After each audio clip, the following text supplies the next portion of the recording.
completed her Competent Leader Award in June of 2012. It has been an exciting journey filled with numerous experiences and challenges. Finally, she is looking forward to becoming a CC, Competent Communicator, after presenting her 10th speech titled Science of Our Lives. This Project 10 inspire your audience to motivate, improve, and change their lives. It's an 8 to 10 minute speech from the Communication Leadership Program Manual. And now, it is my pleasure to welcome Stacie Knisley to the lectern for Science of Our Lives. Stacie Knisley, Science of Our Lives.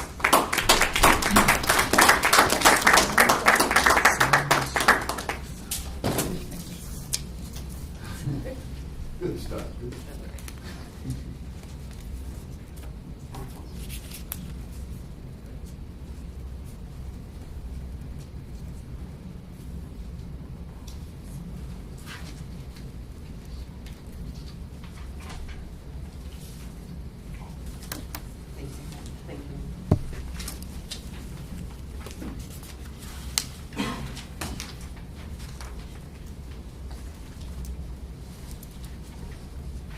There you are, in the midst of the never-ending job search. You're standing in the crowded checkout line at Mark's, and you hear off in the background, price check, aisle 3. And you turn and you see an old friend you had not seen in ages. And she tells you about a company that's looking for someone with your exact qualifications. And this leads to your dream job. Now, a few months later go by, and you're sitting working at your new job, and you think to yourself, wow, if I had not been at that store on that exact day, at that exact time, I would never have run into my old friend, and I would never have found my dream job. Now, Mr. Toastmaster, fellow Toastmasters, and our guests, and our newest member. Are all these just coincidences? Now, coincidence, as defined by Webster's dictionary, is the occurrence of events that happen by accident but seem to have some type of connection.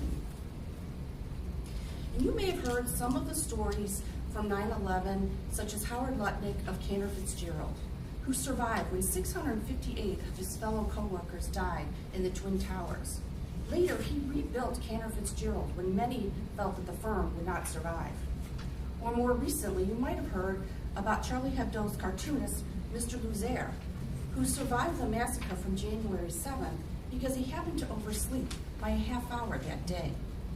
Or maybe this has happened to you even, or someone you know.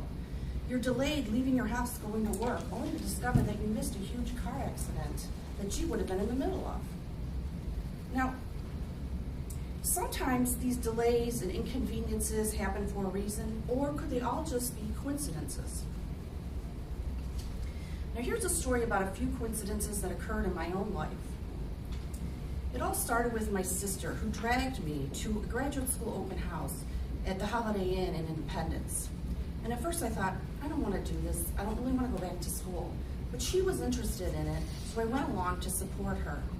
And all of this planted a little seed of an idea in my mind. Now, a few years later go by, and I'm working for a business publication, designing advertisements for various businesses throughout Ohio, Pennsylvania, and Washington, D.C. And one of my assignments was to come up with an ad to promote the MBA program at Tiffin University's Elyria campus. Now, after doing research and designing an ad for Tiffin University, I began to think to myself, wow, I could apply for this program. I could apply and I'll see what happens, and I'll worry about the rest later. Now, fast forward to one of my final presentations before graduation, and my professor comes to me and says, you need to join Toastmasters to improve your presentation skills. Now, I know my presentation skills needed a lot of work, but really, what is this Toastmasters thing that he was talking about? And of course, my sister knew exactly what Toastmasters was, and she agreed with my professor. So I do some research, and I find out that there's a Toastmasters club that meets right here in my own building. Oh, how convenient. So I joined Toastmasters, and I start off giving my icebreaker, and I almost have a heart attack because I'm so nervous. And some of you might have been there. And then I go along and I participate in a table topics contest, and I'm following along in my book, and I'm giving various speeches, including a speech about Feng Shui, which is the Chinese philosophy of energy and space, when one of my fellow Toastmasters happened to be teaching a class about China at Cuyahoga Community College.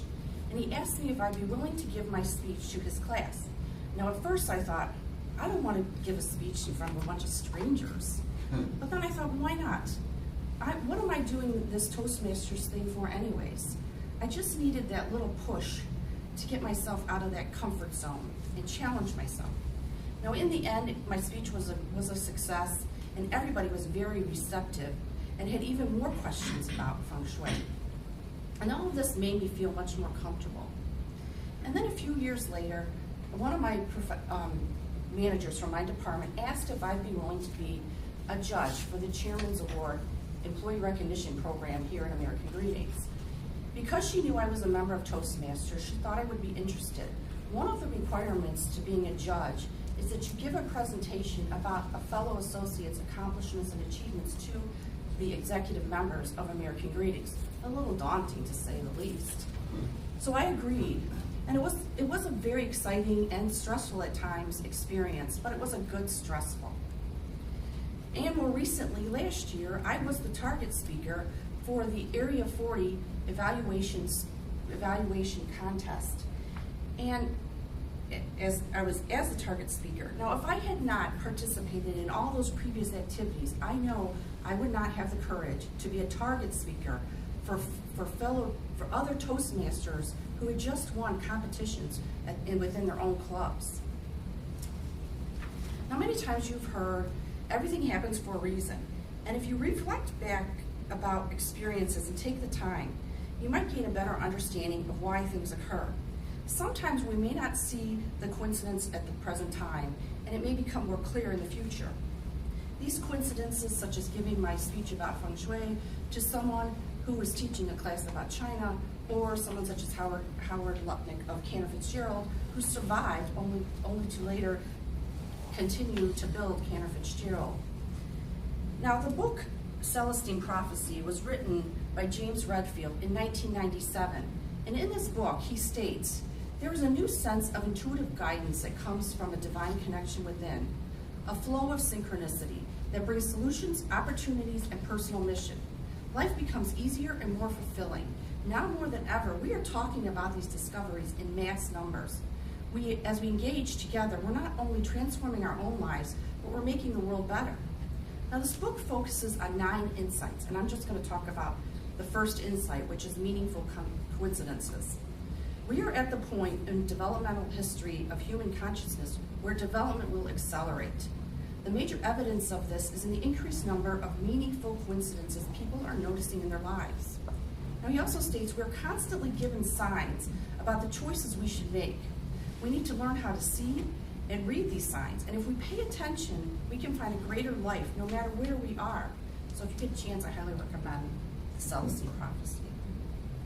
Now, a stop sign is a traffic sign that we all know and recognize, and it helps to make driving easier and prevents accidents. And we learn to read these traffic signs when we get a driver's license. But the signs of our lives are not always as obvious as a stop sign, and there's no life license to teach us how to read or follow these signs. Now, a few months ago, I was discussing Toastmasters with a coworker, and he recommended a little-known movie that was written and stars Tom Hanks called Larry Crown. Now, at first I was kind of like, oh, another boring movie, whatever. But then, as I began to watch, I was pleasantly surprised. I really enjoyed the movie, and I've always felt that Tom Hanks is quite a talented actor. And in the movie, I started to notice a few parallels between his life and my own life. Now, in the movie, Larry Crown was a veteran. He had traveled the world, and he got laid off from his job at a big box store, where he was Employee of the Month a number of times. He was one of those people who was always happy no matter what. And his manager tells him that they wanted their staff to be college educated. So Larry sets off to the local college in town, and he signs up for some classes and to start over, basically teaching an old dog new tricks. And he discovers things had changed a lot since he last attended school. Now, his counselor recommends that he takes 2 classes to start, an economics class to gain a better understanding of business and a public speaking class in order to communicate his business knowledge to others. And he really struggles with his public speaking class. Now, most people could relate to some of, or if not all of these scenarios. I myself have been laid off a couple times throughout my career. And I've struggled to pay the bills when I lost my job. And I went back to school to improve my skills, and I found it was quite a culture shock at times and an adjustment.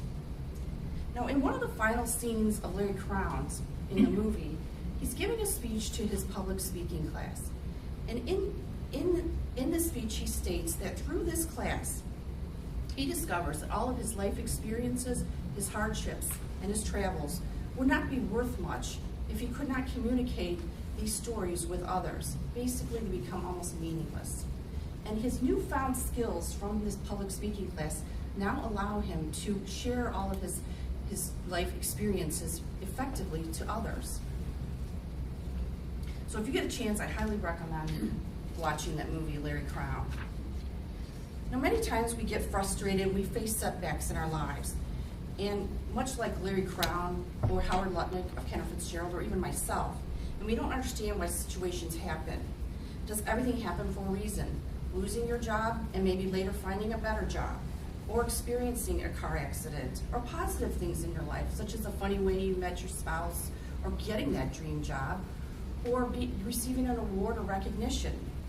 No, and we may never know why these things occur, and when we take a good look at our life, we may see the messages or signs for us. As James Redfield states in the Celestine Prophecy, he says, imagine how different our lives would be if we could recognize these signs, these meaningful coincidences. These signs are everywhere to direct our lives. We just don't notice these signs.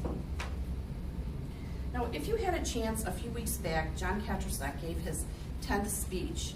And in his speech, he stated that we all should just try and say yes to new opportunities. You never know where it could lead for your life. John did not know the potential for joining a softball league where he met his wife, and now they have 2 children. So is it all just coincidences or messages? Running into an old friend at a store which leads to a new job? Be delayed getting to work, only avoiding a car accident? Or joining that softball league and meeting your spouse and starting your family? As I reflect back on my own life, if my sister had not dragged me to that graduate school open house, I would not have the skills and confidence to be standing here today sharing my life experiences with you. Creating this advertisement for Tiffin University was a message to pursue my MBA, which led me to Toastmasters and more speaking opportunities. And my coworker recommending Larry Crown was another message confirming that I'm on the right path to self-improvement. By developing my public speaking skills and increasing my self-confidence so that I may share and effectively communicate my life experiences. The signs are all around us. We just need to reflect, or become aware, and recognize the messages from these signs. And much like a traffic sign that makes driving easier and safe, the signs of our lives transform our lives to become easier and more fulfilling. Mr. Toastmaster.